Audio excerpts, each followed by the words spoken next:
জীবনটা যখন এরকম সুন্দর একটা একটা একটা একটা করে এরকম সব জীবনের পার্টগুলো গুছিয়ে নিই, ঠিক তখনই প্রেমিক নামক একটা বস্তু আসবে। অ্যাকচুয়ালি বস্তু নয়, প্রেমিক নামক একটা প্রাণী আসবে। এসে না তোমার জীবনটাকে ঠিক এরকম এরকম এরকম এরকম এরকম এরকম এরকম এরকম এরকম এরকম এরকম করে পুরো পুরো ঘেটে তারপর তোমার করে তোকে ছেড়ে দেয়। দেখো, গোছানো জীবনটা পুরো তোমার ঘেটে পুরো করে দিল। এটাই হচ্ছে প্রেমিকদের কাজ, সে প্রেমিক হোক বা প্রেমিকা। আবার আমি যদি প্রেমিক বলি তাহলে আবার অনেকেই আমাকে শুরু করবে, না মেয়েরাও করে, শুধু ছেলেরা নয়। হ্যাঁ, এটা ঠিক কথা, মেয়েরাও করে। যার জন্য আমি বলছি, প্রেমিক বা প্রেমিকা নামক কোনো প্রাণী এসে ঠিক তোমার গোছানো জীবনটাকে ঠিক এরকম পুরো ঘেটে করে দিয়ে চলে যাবে।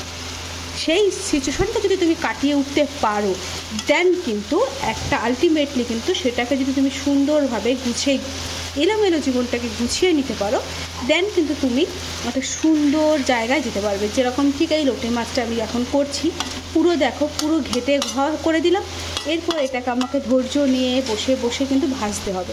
ভাজতে ভাজতে যখন লাস্ট এটা কমপ্লিট হবে, তখন কিন্তু এটা একটা টেস্টি, খুব টেস্ট হবে এটাকে, তাই না?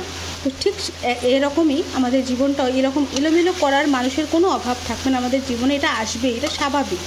কিন্তু আমাদের উচিত সেই টাইমগুলোকে, এরকম এলোমেলো টুকরোগুলোকে আমাদের নিজেদেরই ওভারকাম করে আমাদের লাইফটাকে সুন্দর করে গোছানো।